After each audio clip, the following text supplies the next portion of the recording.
We're talking today with Elmer Jackson of Decatur, Michigan, and the interviewer is James Smither of the Grand Valley State University Veterans History Project. Okay, now, Mr. Jackson, begin with some background on yourself. To begin with, where and when were you born?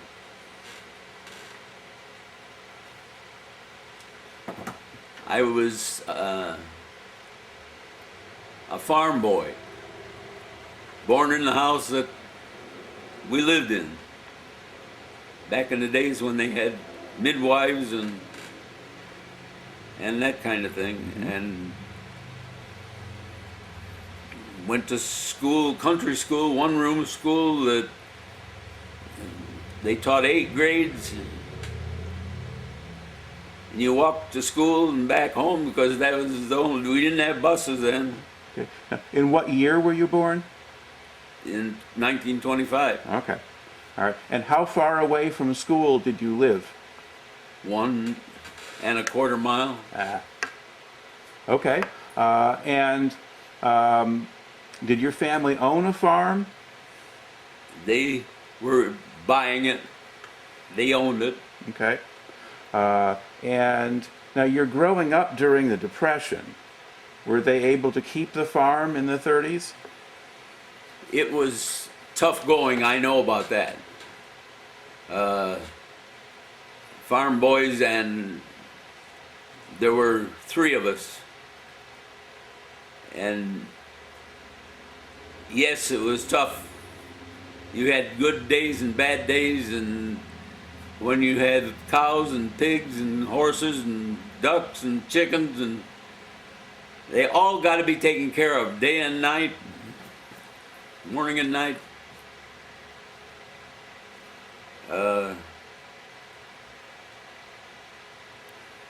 And I then graduated from 8th grade in that school and went to Decatur High School. And for 4 years. Okay. Now, were you in high school when Pearl Harbor happened? Yes. And how did you learn about Pearl Harbor? It was on a Sunday that it was on the radio, and we had a poor excuse for radio at that time. And then when I went to school the next day, it was like, it was eerie, because everybody was aware. Now, before Pearl Harbor, were you paying attention to the news from the world?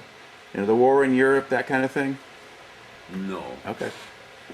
So it's a pretty big shock when we... Yeah, I'd say so. All right. Now, at that point, you weren't old enough to serve. Not at 1941, no. Okay. And then, how did the war change things in Decatur?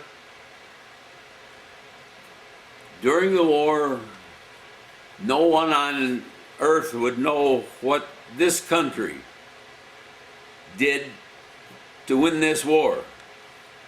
Everybody, with few exceptions, and we were talking about this yesterday, piece of scrap in the country that was saved, and even little kids were saving the foil off their chewing gum, and everybody was determined they were going to win this war, period. And then didn't matter what they had to do.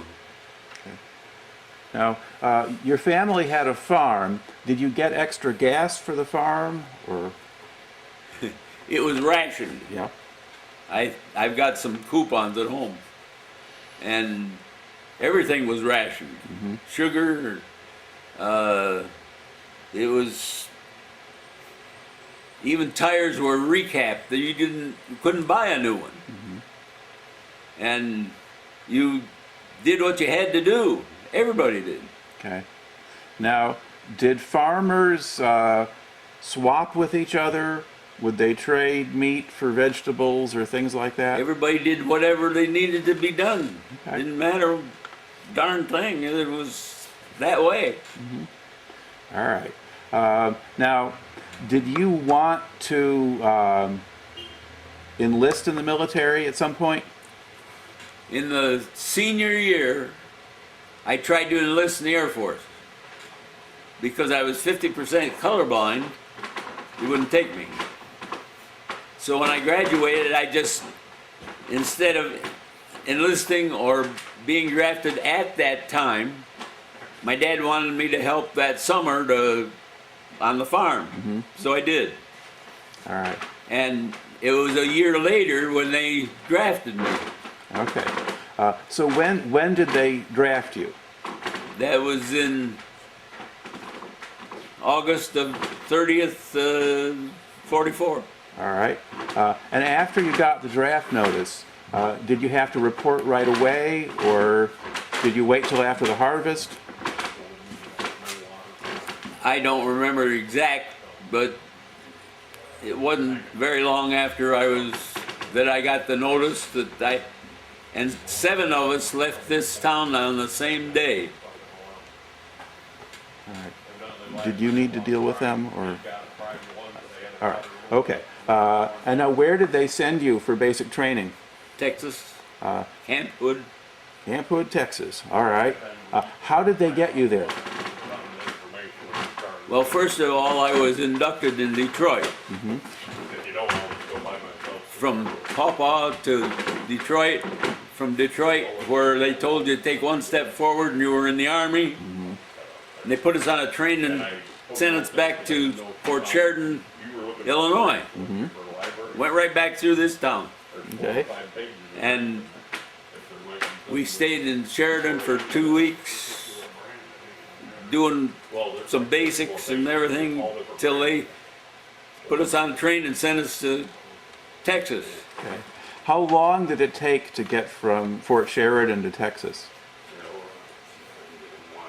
I'll tell you what, it seemed like Arkansas was the biggest state in the United States, because we went from one corner to the other, and it was slow. I don't know how long it took. It was just agonizing going. All right. And was it hot too? And Was it hot? Was the weather hot? when we got down there, yes, it was hot. In fact, during basic, there was even, I remember, 1 or 2 that dropped out of March because they were passed out. Yes, it was very, very hot. And we marched in the hot. All right. And then, what else did you do in basic training? You did marching, and what else? You did a lot of things. The most memorable was toward the end of the basic was infiltration corps. And that was the most miserable. They had a wire web over a crawl, well, it ended up being a crawl space. And it was rainy, muddy, and you crawled up under that wire and under the wire on your belly. And they were firing blanks, I'm sure, but supposedly right over your head. Okay. Now, did they have tracers so you could see the fire going over? It was at night. Yeah. There was enough light to see, that was all. Okay. When I got out of there, there was a creek not far away, and I jumped in the creek, clothes and all, because I was a filthy, muddy mess. All right. And then how much emphasis was there on discipline, on following orders? Oh boy. You had no choice. If he said do this, do it. And anybody that was not obeying did 50 push-ups or marched another 10 miles or whatever they could think of to, yes. Okay. Now, how easy was it for you to adjust to being in the Army? I can't say it was ever easy.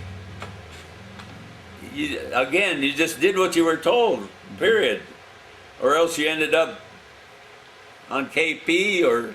Okay. So you learned that pretty fast? Well, you you learn faster, you're in one trouble. Right.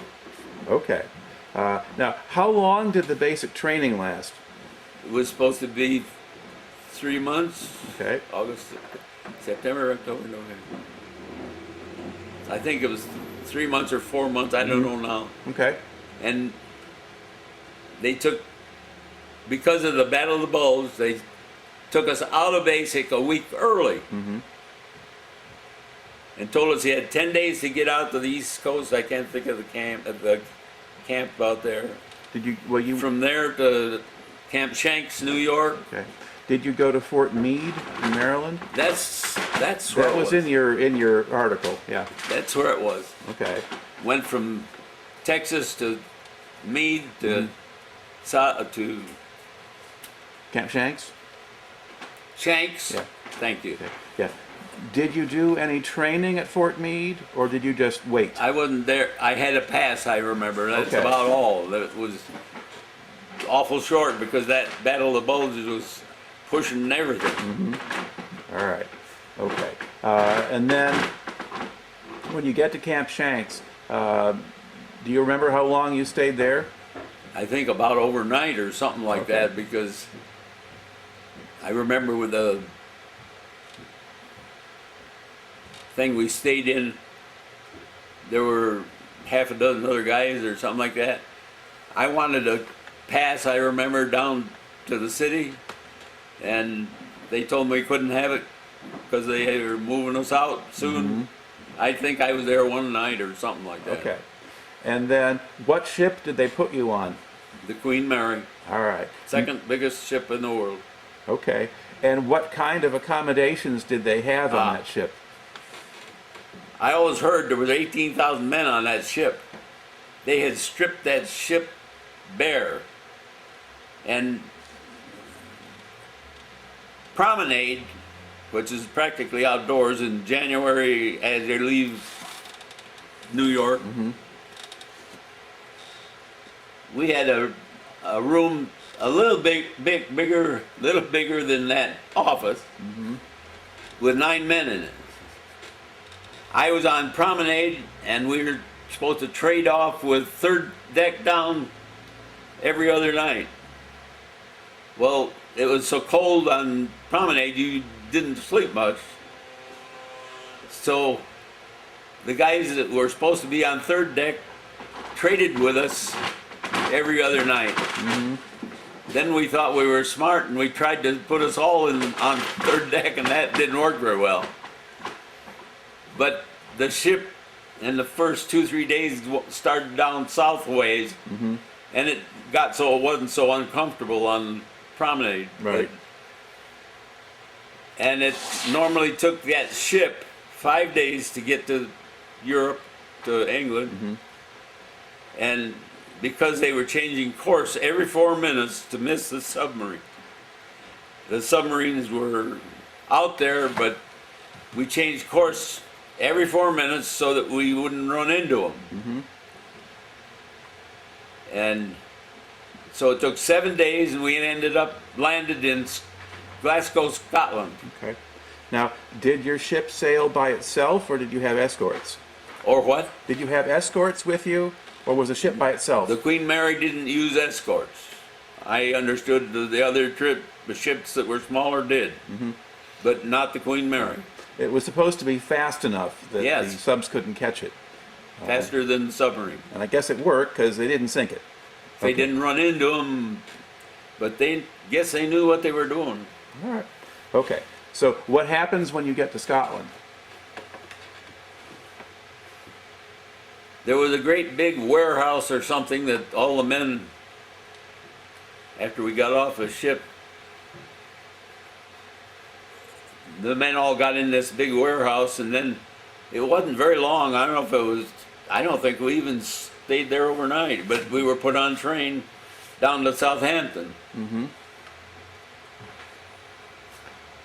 And then did you stay in Southampton, or did they just put you on ships and... It was very, very soon, and I don't think I even slept there.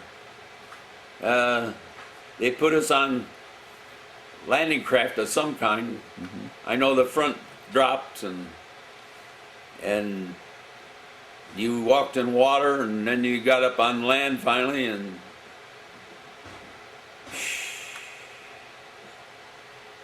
and we ended up on train again. I don't know.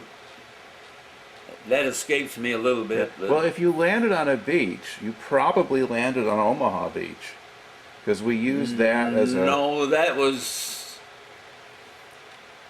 when across the English Channel. Yeah. I never knew what beach. Because that was a regular place for us to land people long after D-Day.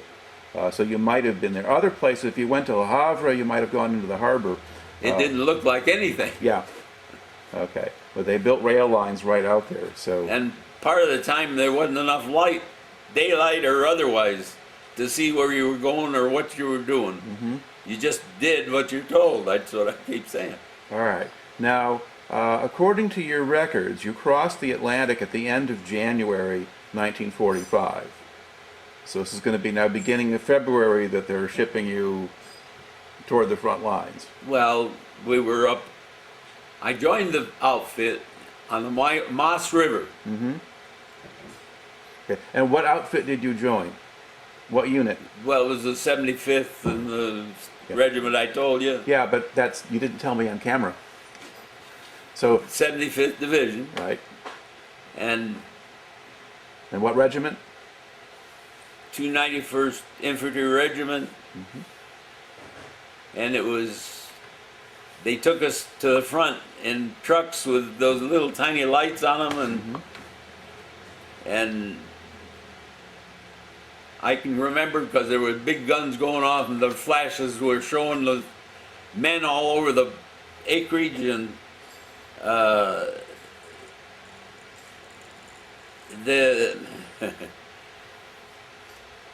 and I was put to a house on the beach on the Meuse River. There was a house there that the outfit had been badly shot up, and they put me on guard there the first night, enough to scare you to death. And here I am out there all night, standing in the dark. You had a password. That was my first night. Now, did you have any trouble that first night? No, as it happened, I didn't. Good. Okay. And then in the morning, what did they do with you? We started down some path, I don't know where, and went into some Dutch home or something, and those people were so appreciative of us being there, they fell all over us. They insisted we sleep in their beds even. They'd been freed from the Germans, and they'd do anything. Nicest people. Okay. And then of course the next day you were back going on the road again, out of the marching or whatever. Just go, go, go. Okay. Now, at this point, did you have any fighting, or was it just marching? I don't remember it was any fighting at that time. Okay. All right. And what was the weather like? It had been snow, but I think the snow had just melted. It was still cold, awful cold. The beginning of the bulge was snow. Right. But I was at the last half or something, maybe third, I don't know. Yeah. Well, it's part of all the counterattacking, because in January and February, we were pushing them back and attacking. By February, when you got there, we're advancing pretty much all up and down the line. So it's part of a big movement by a lot of units. One of these things has a map. Yeah. I didn't fully understand it myself because they never told us where we were going. Sure. But we went first one and then the other. And Okay. Now, when you joined your company, did anybody try to show you the ropes or explain how things worked, or? were you on your own? Practically on your own. One thing that I missed way back at some point, I don't know where, was where they issued the weapons. Okay. Mine was an M1, and you had to clean them in practically boiling water. They had a big tank and a campfire under it, and they had, these weapons were covered with cosmoline, I guess is the name, and you had to wash all that off and clean it up so you had your weapon working. Right. And that was premature to that other stuff that you've been telling. I don't know if it was right after we got into France or if it was after we, it seems like it was after we got into France. Okay. But then back to Holland and down through France,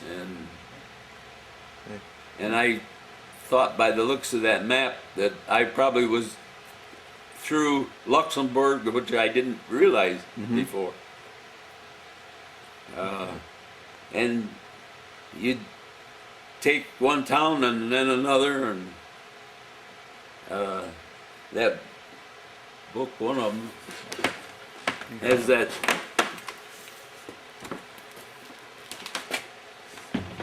in one of those pages has a name of a city that we took, and I didn't even know it was in there until here about 3-4 weeks ago when I had time to read it.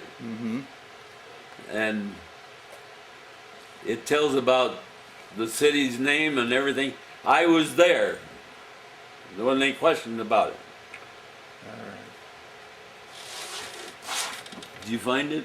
Yeah, I'm looking the. Okay. Yeah. Basically, your division fought mostly on the north side of the Bulge originally, and then they moved them south. So you would have gone through Luxembourg, just like you said, and then you get to a place called Adelsheim on 1st of February, and A lot of those pictures you saw were taken during the pauses yeah. between battles. And then your division supported the French at a certain point in the Colmar Pocket area, and then went on to the Rhine from there. Do you ever remember meeting any French troops or seeing any of them?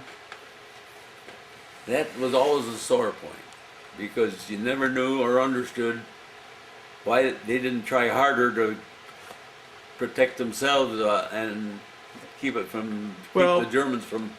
Yeah, well, the historians have figured out they actually did try pretty hard. They just did it badly. Well, the French mostly were underground, or many of them were killed or because they were spies for the Allies. Yes, so that was that's sort of later on. But at the beginning of the war, the French did fight. They just got beat, and then during the war, some of them collaborated, some of them helped the Allies, some of them didn't do anything. But I was asking about the French army, the Free French Army. I don't know anything about them. Okay, you didn't see them. Okay, all right. But you were noting, you said you thought you moved through Luxembourg, and it looks like you did. So you did a lot of moving. Yes. And then as you get into February, and then you eventually you start to fight and move toward the Rhine River. Took them, had those battles and moved on, and then we ended up down to the Rhine River. Right. Now, before you got to the Rhine River, did you see any combat yourself? Well, that one in there is on paper. It's in there, no question about it. Okay. But what do you remember about that? I mean, I remember that one so well. Okay. And apparently there were several others, but the only two that I know about were that one and probably another one that was at Dortmund and up.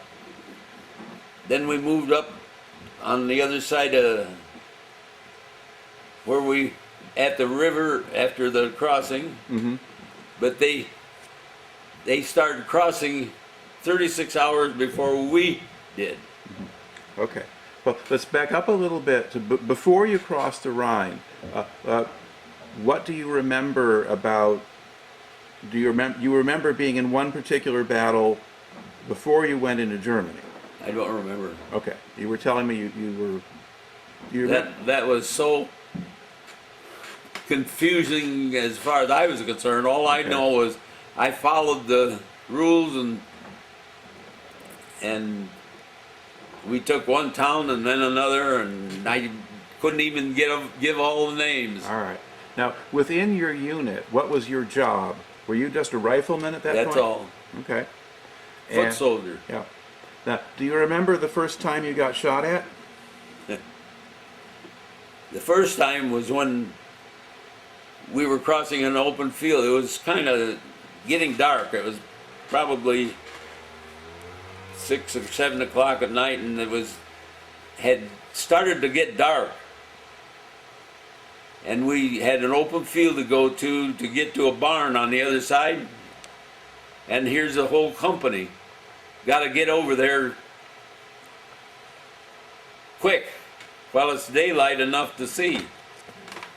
And we were running across the field, and there was another guy that was about as close to me as you are to me, and we were running side by side, and he got shot through the hand. And I hit the ground, and so did he. He went into shock, there's no question.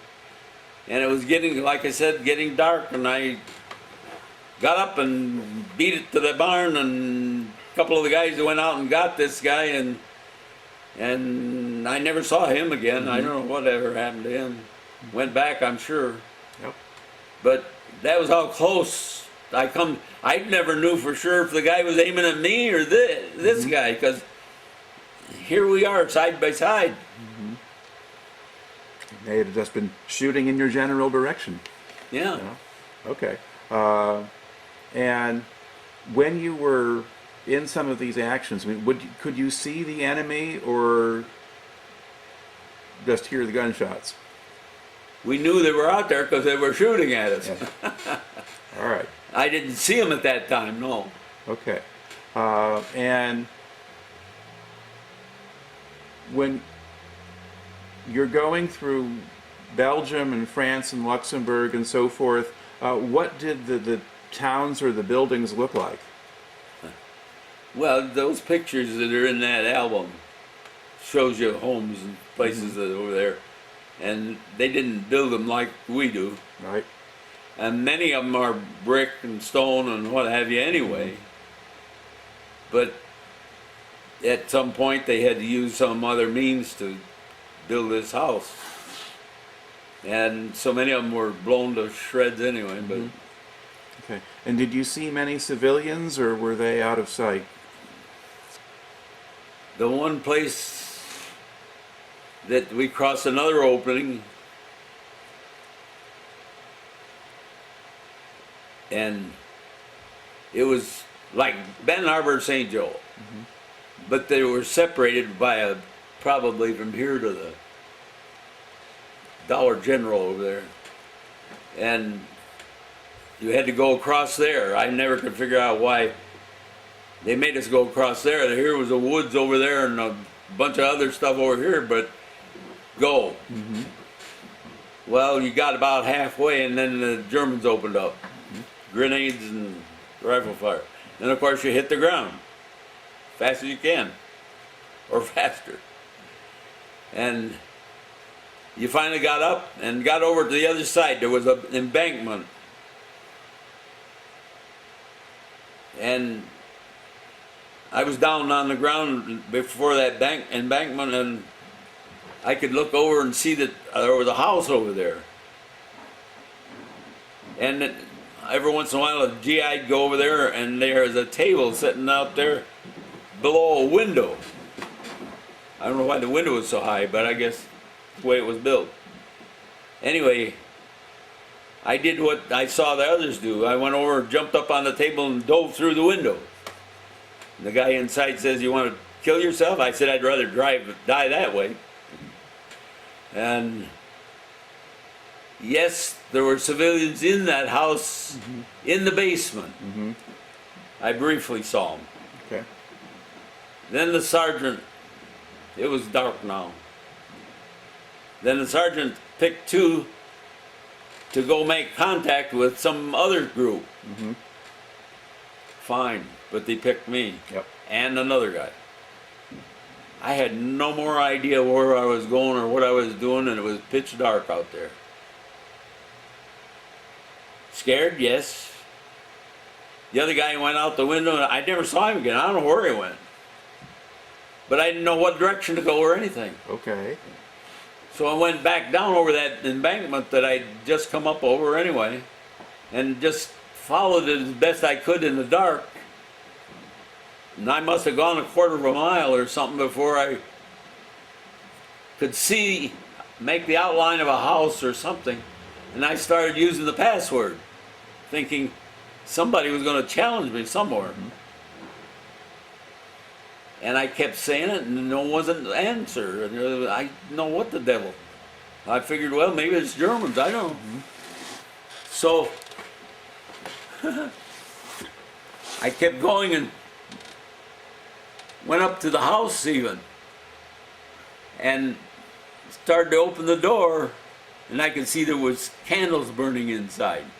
And I opened the door a little more, and here's GIs laying all over the floor. They were sleeping. There wasn't even room for me. So there was a table over there somewhere. It wasn't very big, at least half as big as this one. And I went over and got up on that table and went to sleep. I'd had enough for one day. But the next morning, they got us out, and the whole gang, we went right back by the house that I was in the night before. And when we got to the front of the house, there were two GIs dead on the ground. One was Melnick and the other was Wynn. I don't know which way now. Because I went over and looked at their dog tags while we were pacing off to the next whatever. And there was a big hole in the front of that house. It wasn't there last night. Okay. How lucky I might have been. And I assume some German sent a missile or something right into the front of that house. I don't know if it killed anybody else, but it killed those two without a doubt. I think they said they were from headquarters or something. But that was war. Okay. All right. Then I remember another Dortmund, I guess it was. We went into that. And I remember going over a railroad track and moving on. I don't know where. There's too much to remember. I don't know. Okay. Well, let's to get back up a little bit. So you were, do you remember crossing the Rhine River? Yeah, that was the dark. Okay. In what I thought was a huge rowboat. But it was a motor boat of some kind, but it might have had 8-10 men in it or something. And you could hear the Germans sending shells out over the river trying to keep us from getting over there, I guess. And you sweat it out because and here it's dark, because the only thing that was keeping us from somebody aiming at us. Yeah. When you got to the other side, were there already Americans there? Let's see, 36 hours later. Yeah. Yes, there were Americans there. I don't know if they were very far away. Okay. All right. And then did you go into combat from there, or? I would consider it combat, any of this, because you're sweating, if there's any sweat.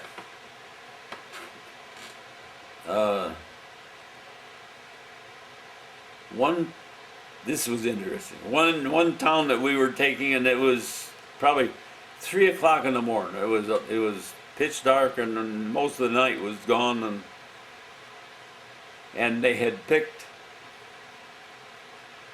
a whole lot of men, and they put a bunch of men on one side of the road and a bunch of men on the other side, and I don't know why they picked me again to lead this group on this left side. And it's dark, and you're just taking short steps and listening, don't make any noise, and we got a little ways down the road and you could hear something coming. And it's dark. And it sounded like steel wheels on a cart or wagon or something. Mm-hmm. And it certainly was. 2 Germans. They were, I had to say, must have been the dumbest Germans in the German army. Brought this steel wheel cart with a machine gun on it. Mm-hmm. Apparently out to watch the men coming in or something. And the guy on the other side knew a little German. I didn't, but at night he says, "Halt," which was German. And of course they stopped. They were prisoners right now. Mm-hmm. And I'd hate to have been in their shoes, that's all. And they signed a couple other guys to take them back. That steel wheel cart was sure foolish. I mean, they had to know it was going to be picked out quick. Well, they might not have known you were as close as you were. I guess not. I don't know. But anyway, we went on in and took that down, and you just go. Okay. You don't get to say I don't wanna. Mm-hmm. You go. If they shoot you, that's your tough luck. All right. Now, as you're advancing into Germany, are you encountering any German tanks? There were German tanks shot up or destroyed alongside the roads mm-hmm. from time to time, and American tanks. Yep. And then, did you ever have tanks or tank destroyers that supported you? No. I rode on one of the American tanks from one place to another once, mm-hmm. but that was the closest I even come to a tank that I can remember. All right. Now, there's some point in your story when you were talking about digging emplacements for tank destroyers. That was at the Rhine River. Okay. Can you describe that? I mean, what you were doing, what the things looked like? Well, first of all, we had to go down the river to where the next hole had to be dug, mm-hmm. which was maybe from here to across the street even, or wherever. They had to have a hole for tank destroyers. And it's dark, and you're digging a hole in the dark for a darn tank destroyer, and it's not a bicycle, it's big. Yeah. Well, is this the kind of thing, it's like a Sherman tank chassis with a big gun on top of it? I couldn't see it in the dark. Okay. Anyway, the tank destroyers weren't there yet. Okay. We were getting ready for them. All right. Now, when you were fighting, did you have artillery support? There were times we had artillery support. In fact, I thought they were sending that artillery too close to us. Mm-hmm. Yes. They'd go over and hit the Germans on the other side. But you had to appreciate them because they were softening up the Germans on the other. And another thing, that when we were crossing the land, here's these airplanes, B-17s going over by the hundreds. And you couldn't do anything only appreciate them because they were bombing ahead of us. Mm-hmm. And you felt pretty good they were up there, I'll tell you. Okay. Now, did you have air support from fighter bombers or planes that were helping you? Or did you just see the big high-level bombers? maybe I didn't understand. Okay. Were there aircraft that helped you directly, like attacking, like artillery did? The closest that ever came was a German plane. I don't know if he was looking for somebody or what, but he flew over us and we jumped out of a crude truck of some kind that was moving us and run off the road and down the embankment. But he never did anything. Okay. All right. Now, as you move into Germany, you're there. It's March and April, the spring now of '45, getting to the end of the war. Does the German resistance lighten up at all? Does it get easier? I'm sure they begin to understand that it was a losing battle, and yes, I think it was a little bit softer war by that time than it was before. Okay. And did your unit capture many? Did you capture many prisoners? When I was coming back to sleep in the daytime after being down at the river, the prisoners would come up the road along by the house by the hundreds. Mm-hmm. They were about 4 or 5 wide, and as far as you could see, they were German prisoners. Yes. All right. And what did they look like? Like, how old were they? What kind of shape were they in? I wasn't paying attention. Okay. All I knew, they were German, and didn't care what happened to them at that time. All right. And what kind of losses did your company take? Did a lot of your men get killed or wounded, or just a few? Far more of them did before I got into it, because those outfits had like 12 men in a squad when they were full, and maybe only 5 or 6 left in a squad. This is the way it was when I went. And then when you joined them, then did you get back to full strength, or were you under strength? No, Okay. never got, as far as I know. Now there's pictures of the men from our squad and our company in there, and I don't think we ever got back to full. But the war didn't last that much longer anyway, but because it didn't end until May. Okay. All right. And then, do you know where your unit was? Where were you when the war ended? I don't know. You were still in Germany. I don't know. Yeah, it would have been still Germany, yes. Okay. All right. And how did you learn about the German surrender? Hey, as soon as one man knows that, everybody else does. It's like... Okay. All right. And then, once the Germans surrendered, now what do you do? We were moved to occupation, and the first bunch of us ended up at a little town, or maybe it wasn't so little, I don't know, that was called Bad Tölz. And that was a place where SS troops were trained. Right. There's a picture in one of these albums of the swimming pool was in there for SS troops. We got to stay there 1 or 2 nights, that's all. Then we were moved to I thought it would look like mountains, but then probably just huge hills. And this was a squad, I guess, was moved to a town which wasn't as big as this one, called Fischbach. And we could sleep in those houses and occupy them. And that's where others were going, the towns around them, like Decatur and Pawpaw and Lawrence, and they got so they were playing ball with like you would here. Right. And the trouble was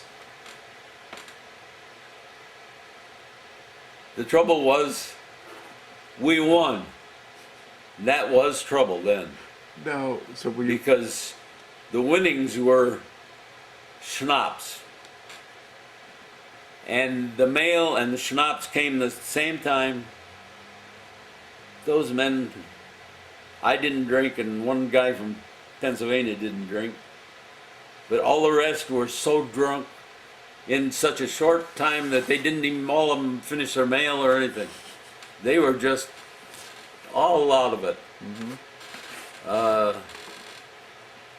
There were two of them laying on cots or something downstairs, throwing up all over themselves, and one guy upstairs, I was upstairs, that was supposed to be where I was staying. He was going to throw me downstairs, and I said, and he was called Big Stoop, so he was big. I said, if I go, you're going too. But he never did. right. How long did you stay there, do you think?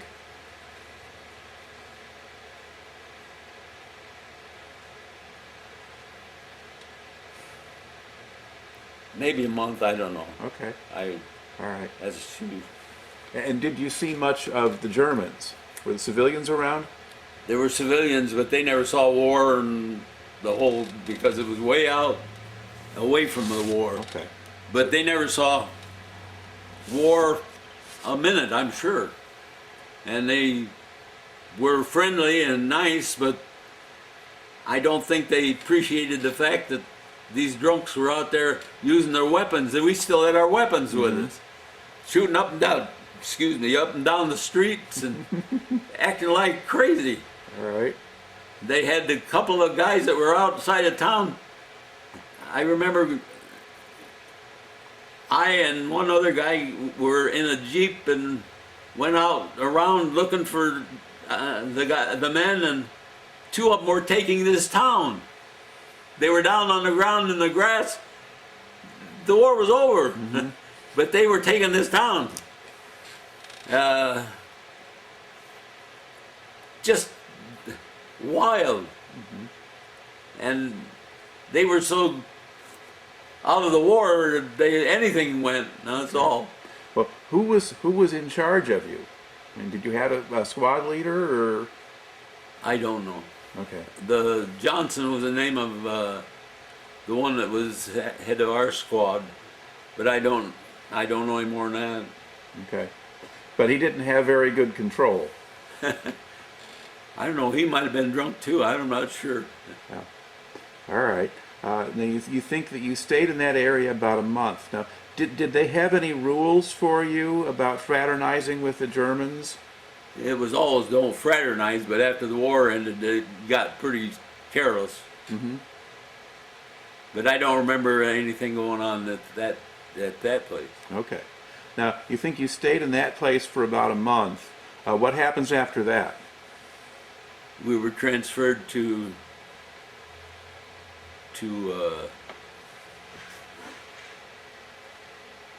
a camp, I guess, Camp Baltimore. Okay. And they made me an MP, that's in there. And I wasn't very happy being an MP. I was out there giving tickets to men doing things that I would have done. So I darn soon got moved, and they put me in the office. And I wasn't very good at typing in high school, so I was using the eraser a lot. And then they moved me anyway, to, must have been Graves registration. Okay. Now, explain what that was. Well, first of all, when I got there, I didn't even know what the outfit was. I didn't know what they did or anything. I was as dumb as they could be. And I was watching the guys playing cards in one of the buildings, down on the floor playing cards. And I'm listening to them talk. And I'm getting the idea this is not a very good place to be. And I went right out while they were still talking. I went right out and went to headquarters, what they consider headquarters, looking for a bulletin board. I want to do something wildly different than what they're talking about. And there were, on the bulletin board was a job for a driver. Okay. oh boy, I got to try. And I got the job. There's pictures in there of the weapons carrier I drove, and I had a German build a cab on it because there was nothing over you, for 2 cartons of cigarettes that I didn't smoke either. Mm-hmm. They were issued to us. Wouldn't they like to know how many of them died because of lung cancer? Mm-hmm. They issued the cigarettes.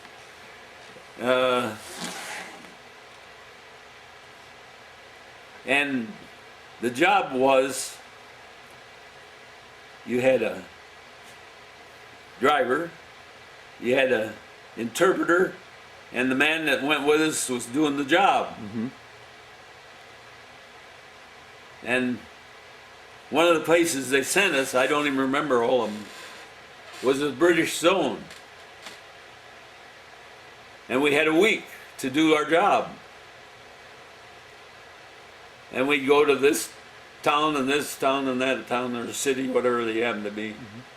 And you look for what we would call the mayor, they called him Burgermeister for mayor.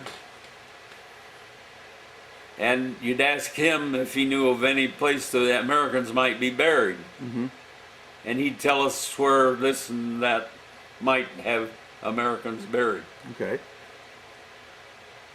In the first place, we were just locating these things, not processing or anything, but locating. And so they tell us where to go and look, and we'd go and look. And I remember one that was way out in a woods, and apparently the GI that was there was sitting in a foxhole, and there was some kind of shell went off right in front of him, and he just laid right back down and was dead. Mm-hmm. And they ended up digging him up, but there was that other guy who was doing anything like that. I wasn't. I was stood around and watched many times, and I saw all kinds. Most of them would be just buried in the ground. Some of them were died in them, and Germans put them in graves. Mm-hmm. And one of them in particular, we went to where they thought there was an American, and we found out from the civilians that they had put him in their cemetery. Mm-hmm. And apparently they befriended him before he died. Probably an airplane parachuted and hurt bad or something and died. Mm-hmm. And they befriended him, and they were angry with us because we took him out of their cemetery, mm-hmm, back to be processed and put in cemetery where they belong. Mm-hmm. But it was not unusual to see the darndest things and how people reacted. They were German, and they were angry, but they knew they didn't have any choice, so they let us go. Mm-hmm. And if we'd have just called back and told them we needed help, they'd have all died. But anyway, and there's some that I just walked away from while they were digging them up or something, because I'd had enough. I'd seen enough. So you're seeing body parts and decomposed bodies. I remember one that was buried in a homemade casket of sorts, and them taking the cover off, and it was just watery, messy, mm-hmm, bones and what have you. Yeah, I'd seen enough of it. All right. Now, when you were in Germany, especially right at the end of the war, did you see any of the displaced persons, the peoples who had been forced laborers or German refugees moving around?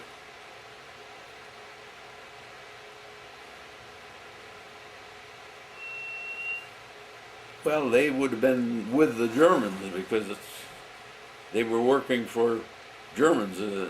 We didn't have anybody. Right. But then once the war was over, they would try to get home. And so they might, sometimes some of them talk about running into American units or Americans see them. Okay, but you don't remember anything like that? Not in particular. No. Did you see any of the prison camps or concentration camps? The Americans had a prisoner of war camp, Right. and they had towers around it with guards. Mhm. That's another place I got told to go and stand guard on that one. And here you are out there 8, 10, 12 hours standing guard, and you get pretty tired of that. I know I went to sleep a couple times, and I was afraid I'd fall off the darn tower. But the Germans were inside this camp that you were watching over and living in pup tents mostly.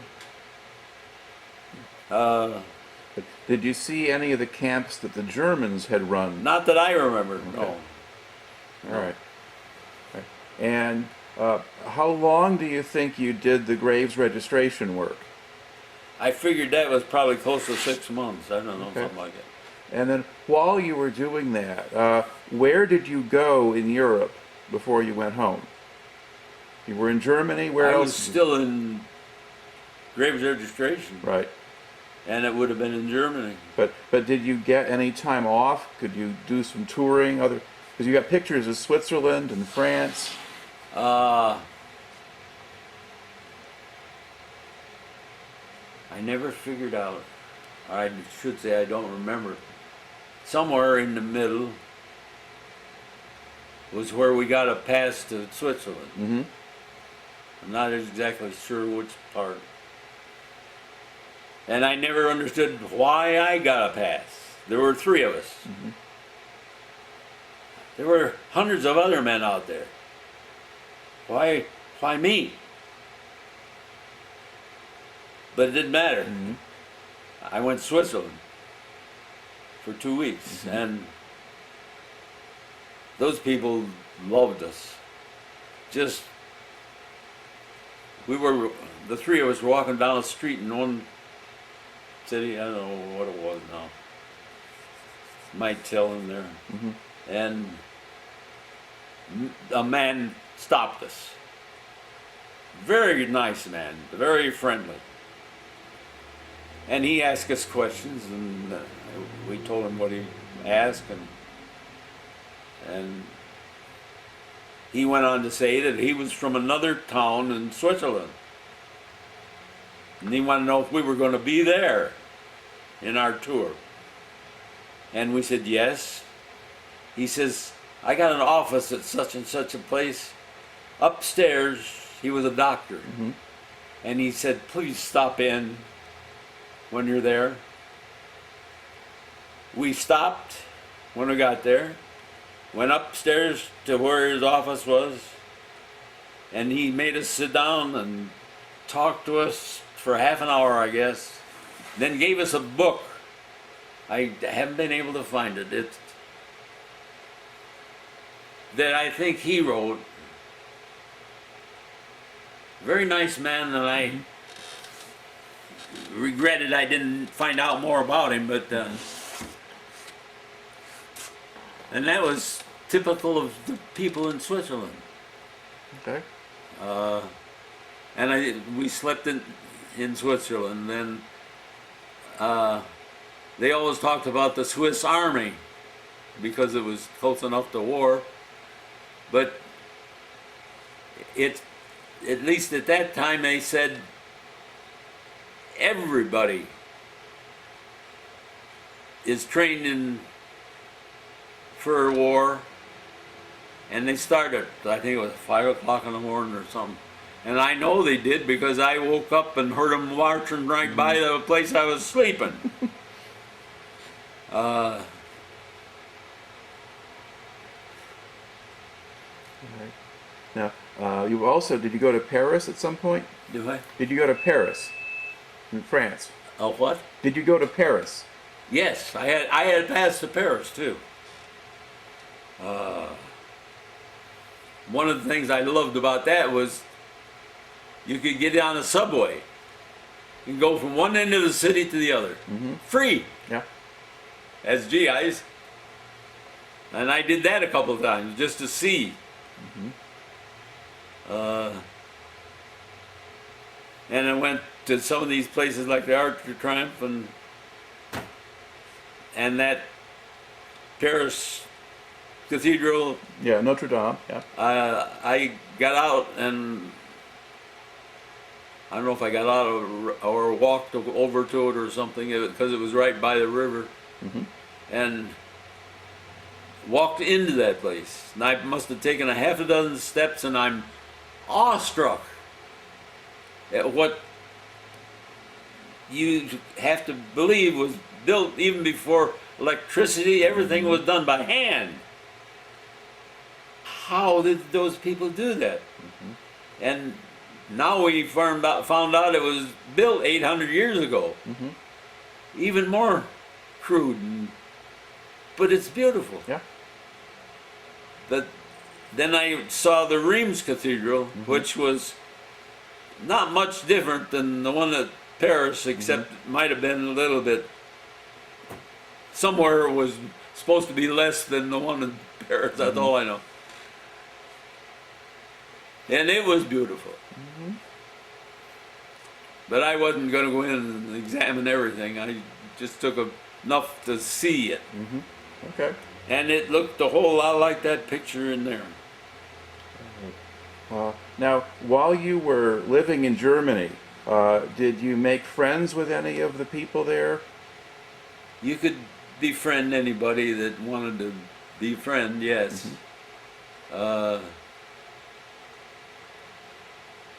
There was some, in fact, that picture's in that album too. There was some German woman that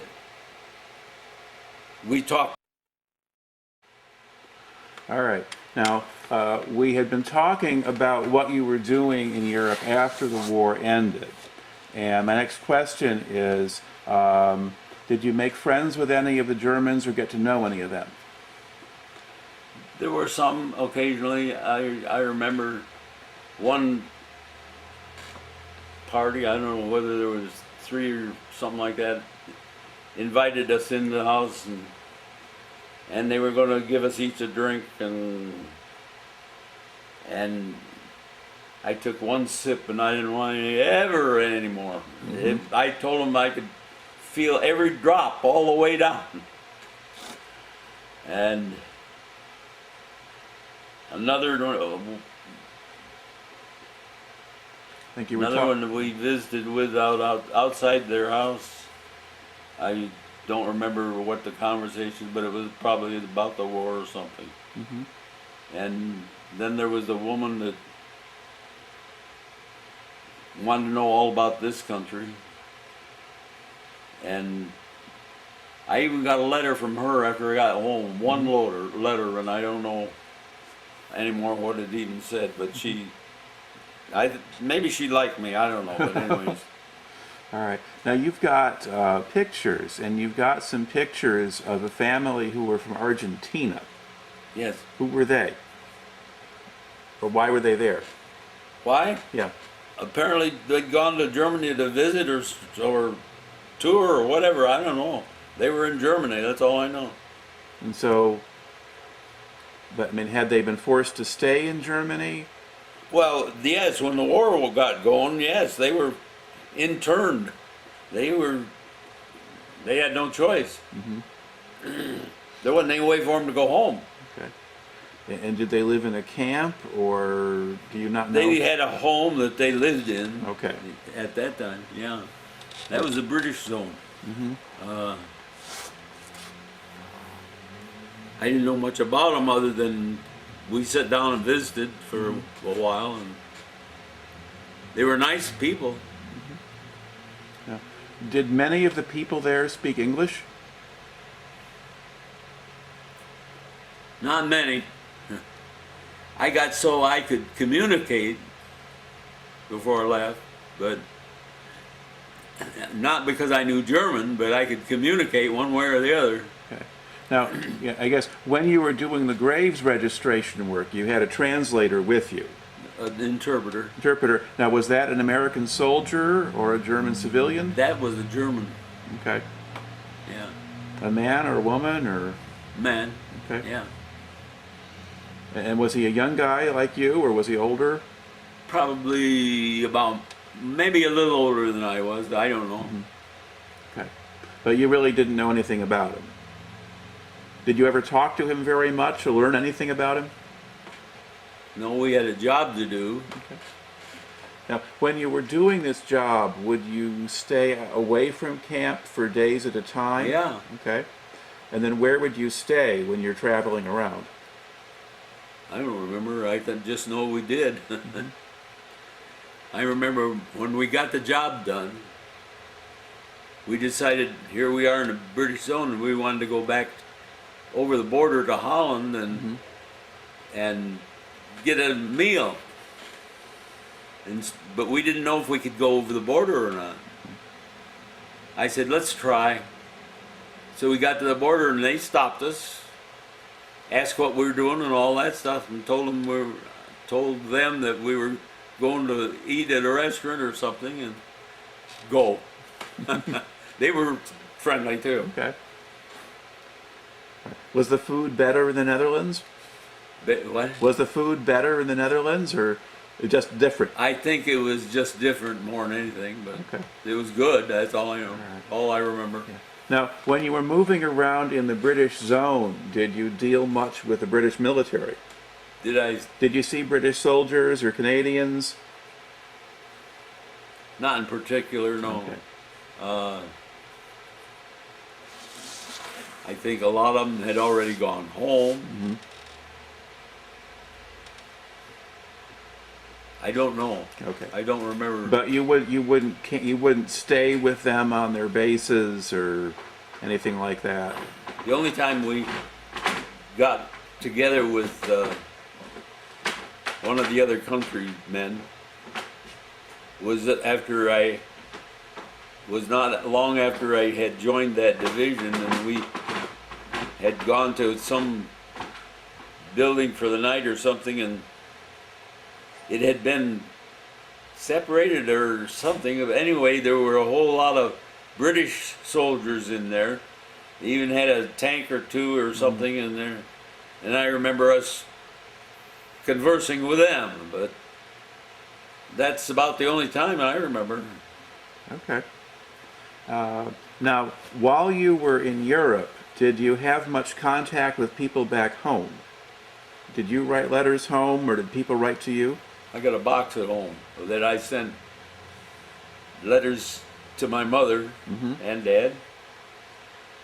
And everything was censored at that time. You couldn't say anything other than hello, goodbye. That was about all. Yeah. But they knew I was around yet, and yes, I got a whole box of those letters. I said I never even looked at one. It's at home, and I should take it down and look at it because I might find something interesting. I don't know. You should do that. Now, did they write to you? Oh yeah, Okay. I had letters from them. Yeah. Did you save those, or did they get lost? Did you save those letters? I don't think so. Okay. I don't remember doing it if I did. All right. Now, I guess, and when do they let you go home? When? Yeah. Kind of middle The back 40. end of that album Yeah. shows us going home on a victory ship. What a difference. Yeah. Going over was doing this, and I didn't even get sick. I was comfortable all the way. But coming back, that ship did this, and I fought it for 3 days and gave up. They had 50-gallon drums sitting here and there around the ship. That was what they expected anyway. All right. Okay. This is kind of now in the summer of '46 by this time. Well, it was July Yeah. 6th that I got 6th? No, 3rd, I guess. Yeah. I got out. Right. Okay. All right. And now, once you get back to the States, do you get discharged right away? Not immediately. I don't remember that I did that. We got out at Sheridan. Mm-hmm. Well, they might have processed you at Fort Sheridan.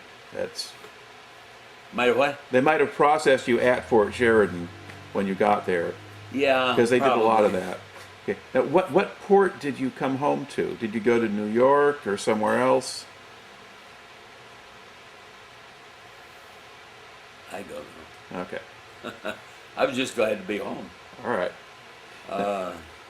I remember on a train that came to Chicago, I guess, Mm-hmm.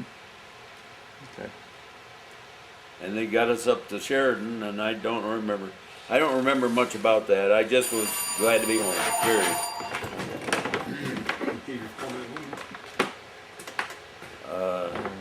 Okay. Now, but you don't remember seeing the Statue of Liberty or anything like that coming into New There's York a Harbor? picture in there of it, and I could see it from a great distance, but they took us somewhere where you couldn't see the statue. Yeah. Well, probably back to New Jersey again. Might be. Yeah. Yeah. I But don't if you think I saw it knew. at all, that's where you were. Okay. I don't think I knew, really. Okay. All right. So now, once you get back home, it's 1946. You're out of the Army. What do you do next? Well, first of all, to get back home, I hitchhiked. Okay. Well, what I did find a train that came to Niles. Mm-hmm. And it was like midnight. And I got off the train in Niles, and I'm thinking, now what do I do? So I wasn't going to quit. I just got out on the road and started walking. Mm-hmm. This lone GI. So I hitchhiked. I got a ride, but somewhere it must have been in Niles. I had made a call home, and I guess we didn't even have a phone yet at that time. And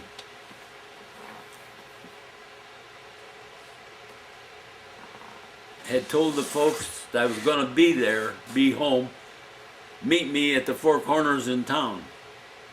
So they met me at the Four Corners here when I got into Decatur. Mm-hmm. I remember that much. Okay. And now, once you got back home, did you just work on the farm or get a job? When I got back home, the first thing it was the 3rd, I think, because on the 4th of July, crazy. I wanted to go watch the fireworks in Paw Paw that was popular at that time. Right.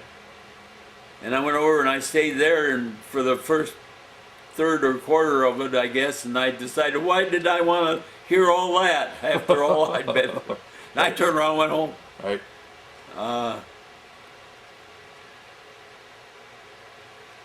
After I got home, you had so many weeks of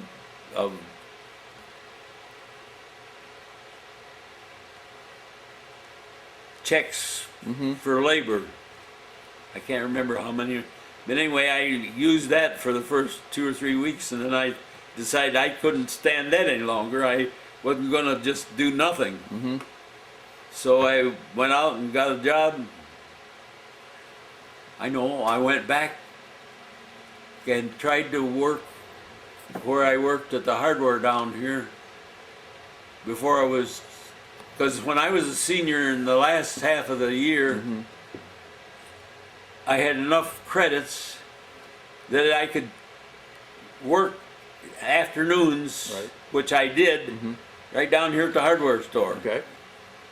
And I worked there until I went to the service. Then when I got home, I went back there because I thought they'd maybe want me back, and they gave me my job back. Okay. Then it was only 2-3 months or so, and I got sick, and I was so sick. This I had done in Germany too. I was up north in Germany during something, and I got so sick I couldn't even swallow anymore. And I had to go to a hospital in Germany, but I had to get there on my own. And I couldn't even drink water anymore. And I was able to hitchhike with one of the Jeeps or something that went about halfway. And then I had to stay in that place overnight because there wasn't anybody else going at that time. So the next morning I was able to hitch a ride into the Wiesbaden to the hospital. Just how I got there, I don't know now. Anyway, I was so sick.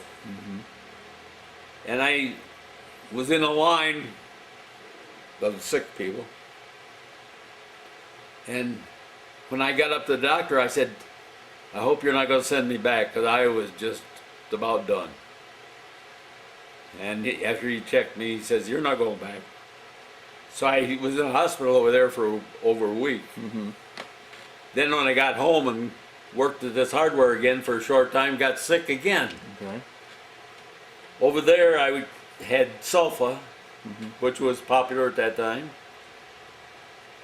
Over here, I just went to the family doctor, which was treating me. And I wasn't only sicker. And of course I was still living at home at that time with the folks upstairs in the bedroom, and I was so sick that they knew I was sick. And they went to the neighbors and called the doctor's office, and that was close to midnight. And he told them to take me to the Borges Hospital right away. And that's in Kalamazoo, right? So Yes. that's not that close. Okay. And then I was quarantined there for 11 days, I think it was, or 13, I don't know. Because they thought I had diphtheria, which they never could prove. But that's what they thought. But then is when penicillin got popular. Right. And they gave me a shot every 4 hours around the clock. And I didn't even care if I died. I wanted to just get it over with. I was so sick. Then I started to get better. And I have to give penicillin the credit. And after 11 days, I think it was, quarantined there, my parents couldn't even come and talk to me. They let me go back home. Well, then the hardware didn't want me back. Okay. I think it was a case of they needed an excuse. But they didn't say or dare say anything while I was just coming home. But so I had to look for another job. And I found one at Pawpaw in a grocery store. Simcox Superfood. And I worked there for most of 2 years. In the meantime, I had got a job with, or got a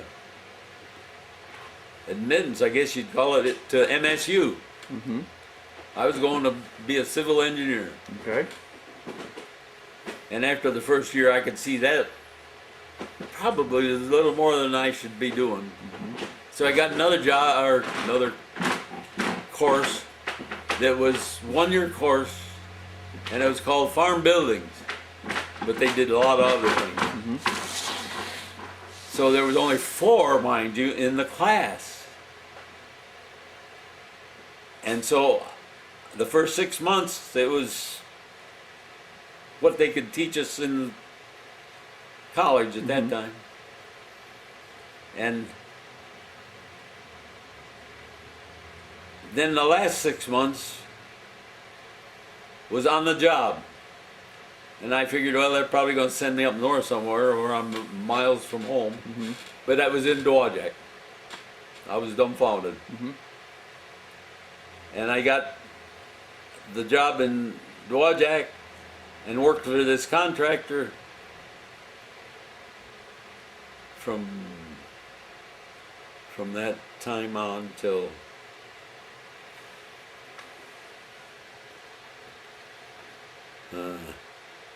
well, it was February, and of course in better weather, while you was working every day of the week. Well, in February, before salamanders and tarps and all that stuff, you couldn't work outdoors, so we were doing what we could do in the city or in homes around the country. I liked the work. Beautiful. It was a nice man that I was working for, and I've told those guys he had a temper, but that he didn't bother me. And I finally told him I was going to have to go and see if I couldn't get him a more steady job, because this check was getting smaller and smaller. And he didn't mind. He said, okay, he understood. And I came back to Decatur because where do you start? And I started right here at this corner. And I went in and asked for work, no. Came in here and asked for work, no. But there were two other guys in here at the time talking to the owner, which I didn't know. I didn't know he knew me. And I went to every place in town. Didn't matter what kind of work, I'd have done anything. And I went to Paw Paw. I even went up the Kalamazoo Way and back Marcellus Way, I remember, and I about decided I was probably going to be working a couple of days a week, and that was going to be it. That same night, and I didn't know he knew me, he came out to the house and wanted to know if I wanted to go to work the next morning. And he says, the men are going to drive right by your house. I said, fine. And I've been here ever since that day. Okay. This was the plumbing contractor. This is a plumber that you worked for then? He was into plumbing and hardware and a little bit of heating, but it was nothing like this today. That was in 49. In 51, I got married to a woman I met in a grocery store. And in 53, this owner wanted to know, came out to the house where we were living then, wanted to know if I didn't want to buy the place. I was getting a check once a week. Why would I want all of this? But my wife thought we'd better do that. So then we had to find money to do it. The year before, this owner had gone down to this local bank and wanted to know if he would get us going if we asked for money to buy it. And he told the owner yes. So when this came to my turn to go to the bank and ask, he said no. So we went around looking for money and went to Lawton. And there'd been some banking in the family done there before, and my wife and I went in and asked, and he took us into his office, and we got a real lecture. I think it took an hour about business and whatnot, what we were going to do. He said, okay. And it was set up with the previous owner to pay him every 6 months. He died before he got his first check. Oh my. He had an adopted son that worked here. I learned a lot from him. but he didn't want the business. Okay. So it was my wife and I, partners, all those years. And then she got Parkinson's, and it was 20 plus years, I guess, before she finally passed away. And now I've had it. And I don't know what to do with it, but it's up to the two sons that are still doing the work. They're doing fine. All right.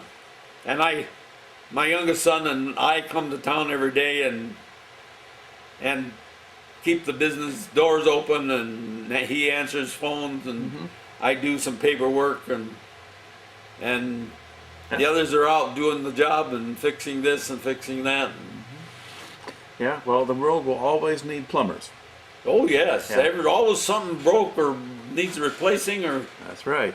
it never quits. And I'll have to say there were bad times and there were good times, but I never quit. I never thought about it even. Sure. Okay.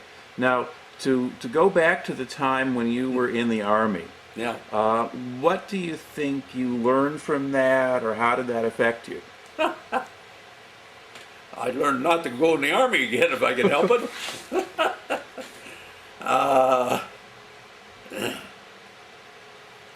Dana, what did I learn? I learned to be a father. Well, Yep. all right. I met the wife in 49, got married in 51.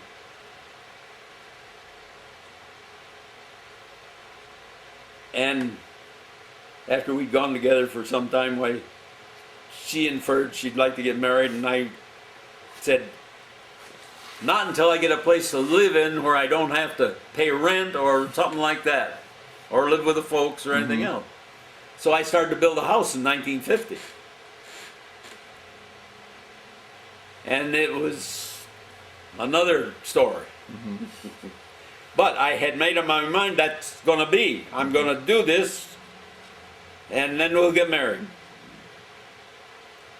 So in December of 53, we'd got enough of the house enclosed. That's about all I can call it, because I'd had so much trouble getting that house built. You wouldn't believe. They think we had a lot of rain this year. I don't think it rained any more this year than it did that year. And every time I moved, it was raining. And I was rained off of that. How many times, I have no idea. But I was determined it was going to be or else. So I finally got my friend and his wife and my girlfriend at the time, and I had the trench all dug for ready mix, it was mix that you made, gravel and Portland. Right. And this owner had a cement mixer that wasn't very good shape, but we used it to pour the footing for this house. And it rained, and it rained. And I had dug this trench, beautiful trench, it had been a dry spring, and it rained and it rained. And the sides started to fall in on the trench. Now that's the first. Well, I knew there were some old boards down at the house I lived in, the parents. So I went down and got some old boards and came back, and I boarded up these places that had caved in, and got the friend out and his wife and my girlfriend, and I had a man there that delivered gravel, and he dumped gravel, and I'd had a temporary electric pole put up, and had Portland, and one morning we started mixing cement. This trench had that much water in it, all the way around. We're going to do something. So we start at one corner. put his wife and my girlfriend over in the far corner with buckets and poured the cement at this corner, pushed the water around to them, and they bailed it out and dumped it out in the field. Now tell me if you ever heard one worse. But we got a footing. Mm-hmm. And surprisingly, it turned out great. But it was still raining about every time you took a breath. And then I had to lay blocks. I did that all by myself. I'd learned a lot of this from the contractor I worked for in Dwajak. Mm-hmm. And started to frame it. Hey, I had a plan that I'd made up myself and started to frame it. Got Celotex on the outside, so you covered the walls. And it was still raining every other day. I had put asphalt felt paper on the floor, and it was still raining off and on, and it got so there was water on that asphalt felt and it wouldn't go away. And I went down there with a brace and bit, I don't know if you know what that is, it makes a hole in the floor, and let the water out. I got a roof over it finally, not without more problems along the way. And I got the inside, got it all enclosed, but nothing on the walls. But I decided I'm going to do something with the walls. So I put plasterboard on the kitchen, the living room, and the bathroom. 3 rooms. That's enough to live in. And I had worked here, and he sold appliances too, Bendix washers. And I got a used one that he didn't know what to do with, and took it home, and I repaired it and put it in use. And that first Bendix washer had to be bolted to the floor because that's the only way you could keep it from walking away. And I bought a dryer from a used place in Kalamazoo for $10, which was unbelievable. And I knew how to fix it, so I fixed it, and we had a dryer. I had put up a temporary counter for the kitchen sink and put a sink in it, and we had driven a well outside by hand for the cement anyway. So I got that piped into a centrifugal pump at that time, not a jet, and I had water.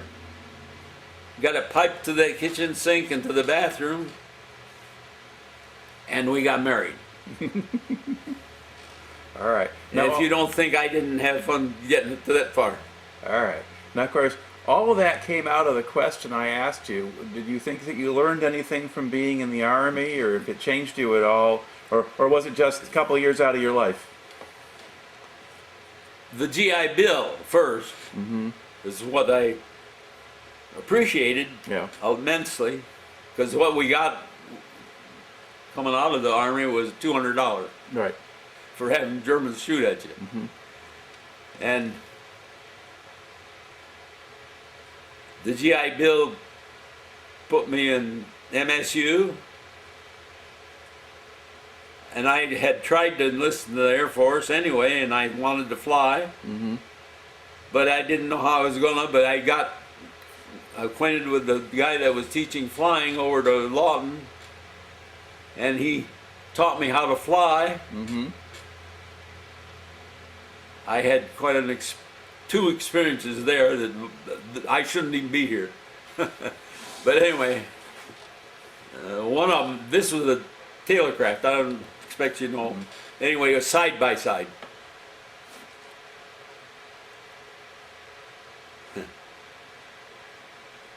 And after 8 hours just getting trained, I had no idea that that was the point I was going to be on my own. But he got out one day and he says, "Go."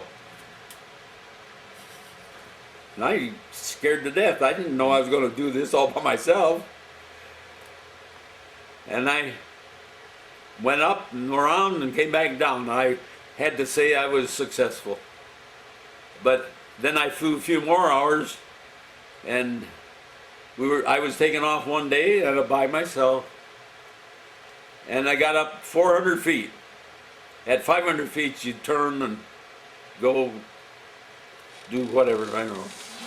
And at 400 feet, something went bang. I'm there by myself. The plane did something, I don't know what. What do I do now? Well, I could look out the window and the Welch's grape juice factory was underneath, so I didn't think that was a very good place to set it down. But I found out the engine was still running. Mm-hmm. Not very well, but it was running. So I made a left turn, and every time I'd make a turn, I'd lose another 100 feet. And I was only up 400. And another turn and went the other end, and the last turn got me back on the field, and I thought, son of a gun. And I know they knew something went wrong because they were out to meet me. Mm-hmm. And the one guy, I don't know if he was a mechanic or not, raised the hood on that thing. It had blown a spark plug right out of the engine. Oh. Whether it didn't get turned in all the way or I have no idea, but I got out and left. But I went back. Mm-hmm. I'm not a quitter. And I flew a total of 60 plus hours. But it was costing a lot of money to fly, and I thought I can't do this and something else I want to do too. Mm-hmm. About that time I wanted to build this darn house. So I had to quit flying, and that was what that... You got a certificate there for Yeah. that, yeah. All right. What did I learn? And I guess mostly that I could do about anything I wanted to if I just make up my mind to do it, and I did.